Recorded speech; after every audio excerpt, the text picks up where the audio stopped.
ake swapping akan Uniswap, duk dai ba an cika amfani da ita bane, but zan yi bidiyo akan yadda ake. So da farko mun shiga cikin Trust Wallet ɗinmu, da kuma da kuke gani muna cikin Trust Wallet ɗinmu, za mu shiga mu danna dApps ɗin nan.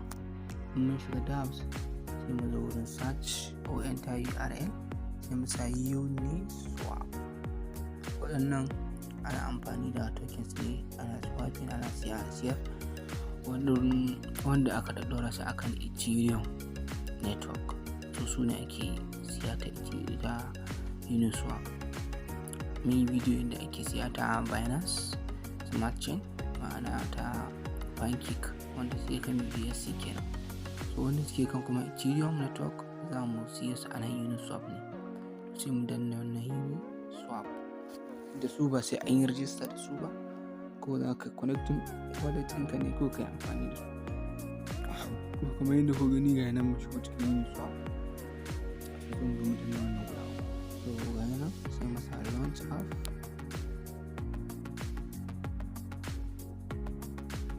Sai mu ce connecting ɗin wallet ɗinmu. So ga nan mun yi connecting ɗin wallet ɗinmu direct. So a nan nuna muku yadda ake ɗauko contract address a kungiyo ko za mu iya zuwa mu ɗauko sai mu paste ɗin sai buɗe. Amma yanzu da ba sai mun ɗauko bari mu sa smart key tun da yana da shi. Mun gwada muku dai ba sai ruwan zan yi ba. So ga yana smart key sai in sa import. Ga yana import.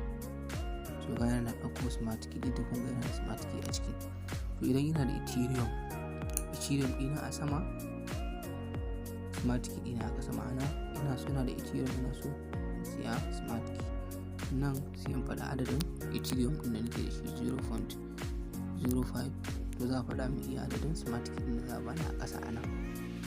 So ban da kuɗi, ban da shi, to an ce in shiga version 2, bari in koma version 2.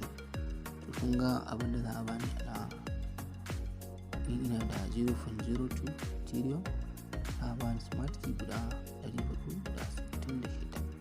So idan kuma ina so in siyar ne, me zan yi sai in taɓa wannan aro ɗin da ya kalli ƙasa wannan. So ga yana smart key ɗin ya koma sama, Ethereum ɗin ya koma ƙasa, ma'ana smart key ɗin zan siyar a bani Ethereum. To ina so in sayar da smart key ɗin a bani Ethereum, zan yi danna max ɗin nan, ma'ana zan sayar da smart key ɗina ga baki ɗaya kamar yadda kuke gani ina smart key a wurin. Ina so in sayar da shi ga baki ɗaya, in danna max ɗin kuma ina so in sayar da 50 ne ko 100 ko da nake so. In 50 ne zan iya sa 50, in duka ne ko zan sa max ɗin nan ne. Za a faɗa min iya Ethereum ɗin da za a bani ga kuɗin shi a dollar ina gani. So idan ya yi min, ko zan wannan allow Uniswap protocol to use your smart key, in na ga dama sai in sa shi ko sai in sa swap. An gwada muku ne ba yi zan yi ba, sai in sa to kun gani a ce ina da network fee, za a caje ni Ethereum 0.04736, ma'ana $15 dai akan swapping ɗin da zan yi, charges kenan inda ina da shi.